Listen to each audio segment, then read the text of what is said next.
Olá, aluna. Olá, aluno. Seja bem-vindo a mais uma aula de física. E hoje nós vamos responder exercícios sobre o conteúdo que nós já vimos na teoria, que são os gases líquidos, sólidos e a relação entre suas propriedades físicas. Certo? Nós já sabemos o que são os sólidos e suas propriedades, já sabemos o que são os líquidos e suas propriedades, né? E também dos gases. Já conhecemos as suas propriedades elétricas, magnéticas, densidade, solubilidade, condutividade, entre outras propriedades.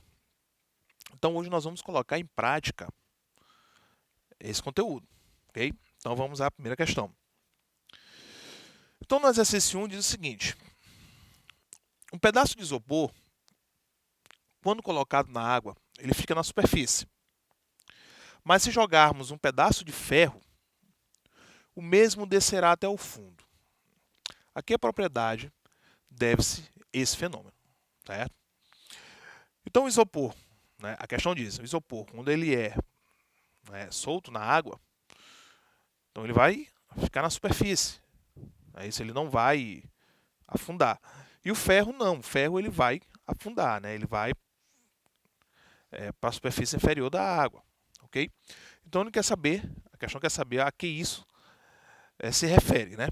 Qual dos fenômenos físicos que isso se refere? Então nós temos aqui como opção impenetrabilidade, densidade, descontinuidade e maleabilidade, ok? Então essas são as 4 opções.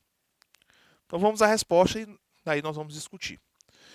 Então a resposta da questão é a letra B, que é a densidade, certo?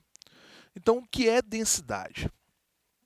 Densidade, bem como nós falamos na aula, densidade ele é a razão ali da massa pelo volume, certo? Então a densidade ele vai te dar aí a quantidade de partículas, certo? De moléculas que vai aparecer para um determinado volume, certo? Então é feito até aquela piramidezinha, os professores gostam de usar aquelas piramidezinhas, né? Para poder memorizar aí como se calcula a densidade, né? Que é massa sobre o volume. Então a pirâmide vai ter a massa no topo, né? E densidade e volume aqui na base, certo? Então, a densidade que é responsável justamente por isso, ok? Existem também outros exemplos de densidade para outros conteúdos ou até para outras disciplinas. Lá na geografia, por exemplo, você estuda a densidade demográfica, que é a quantidade de indivíduos que você vai ter por quilômetro quadrado. Ok? Então, toda a densidade é justamente a quantidade de indivíduos, ou de moléculas, ou de partículas para um determinado volume. Ok? Então, o que vai determinar esse fenômeno é a densidade. O isopor, no caso, como ele vai ficar na superfície da água, na superfície externa da água, né? Na parte de cima, ele não vai afundar. Então, o isopor ele tem densidade, ele vai ter densidade aqui, né? Menor do que o da água, menor do que o do líquido. Tá ok? Então, por isso que ele não afunda. Já o ferro, não. A densidade vai ser maior do que o da água. Então, por isso que ele vai afundar. Tá ok? Então, está respondido o exemplo 1. Agora vamos saber o porquê que não é a letra A letra C e nem a letra D. Tá ok? Impenetrabilidade. Certo? Impenetrabilidade, tá ok? É aquela propriedade que né, propriedade física, que vai ser justamente dado através das misturas, okay, de algumas moléculas. Então, uma molécula ela pode ali ficar no espaço deixado pelas outras moléculas de uma determinada substância, por exemplo. Certo? Então, basicamente isso seria a penetrabilidade. Ok? Descontinuidade.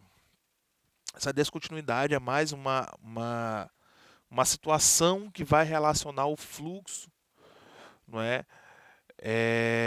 de alguns fluidos, certo?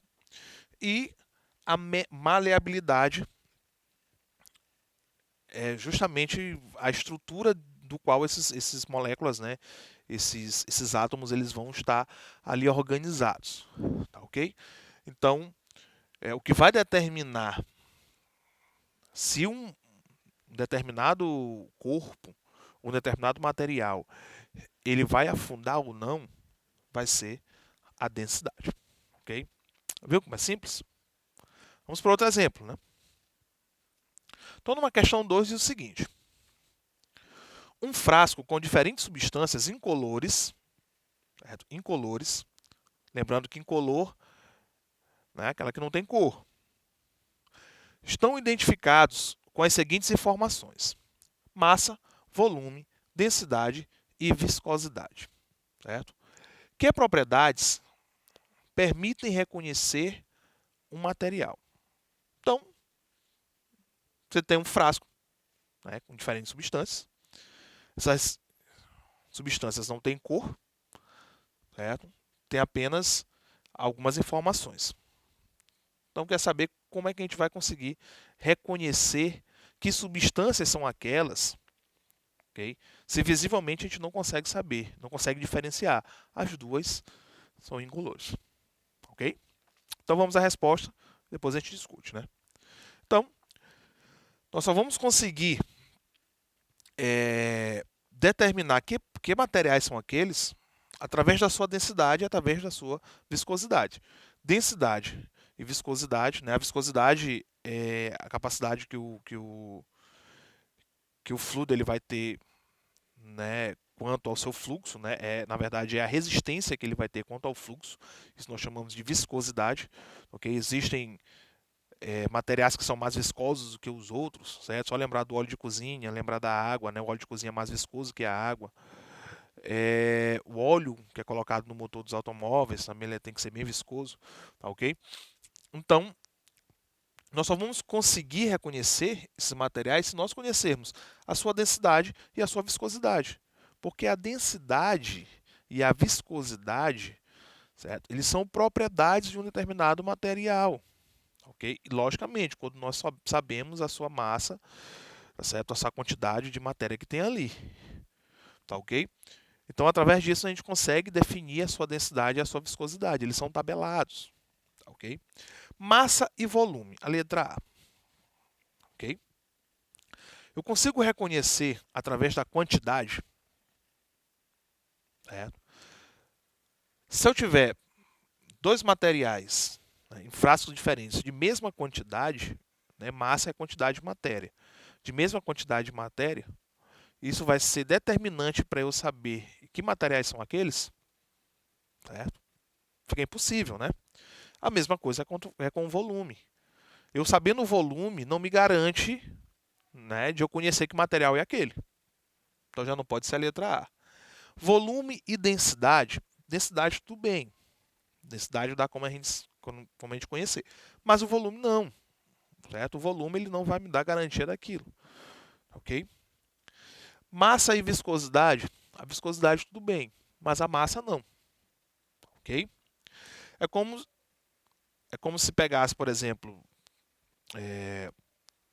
duas garrafas PET, né, de 1 litro e colocasse dentro dessa garrafa PET um refrigerante, cada uma, né, um refrigerante da cor amarelo, por exemplo. Pode ser um refrigerante qualquer. Será que só olhando ali, né, a cor, ou sabendo que ali tem 1 litro de refrigerante, a gente já consegue saber que refrigerante é aquele, ou quais são aqueles refrigerantes? Okay? Então é bem difícil, né? Então a gente tem que saber algumas propriedades internas dele, como no caso a densidade e a viscosidade.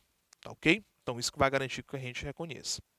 Então, questão bem simples, ok? Presta bem atenção, porque você pode até não saber a resposta correta, ok?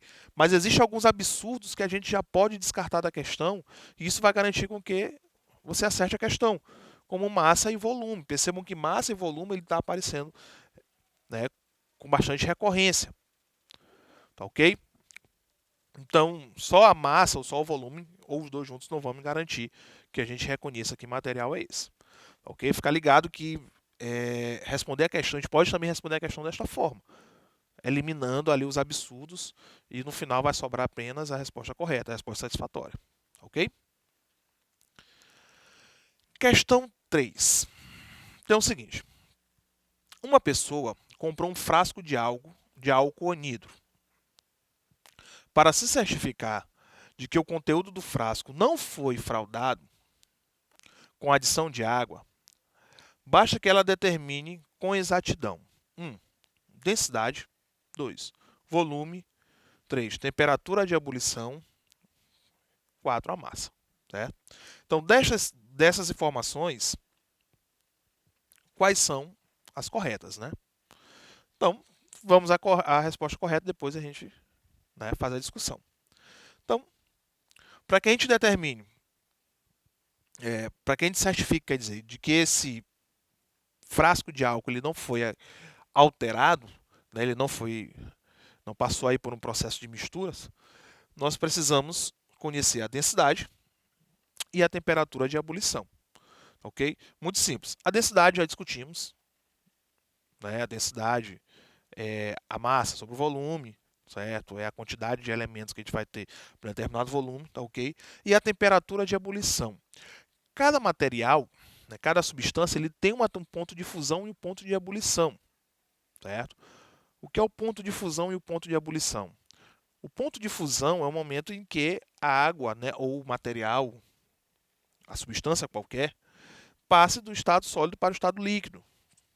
Okay? Isso nós chamamos de ponto de fusão. E o ponto de ebulição é quando ele passa do líquido para o gás, ou seja, ele evapora. Nós sabemos que o álcool ele tem um ponto de ebulição muito baixo, né, que a temperatura ambiente ele evapora. Vocês querem saber como? Dá para perceber isso? Muito simples.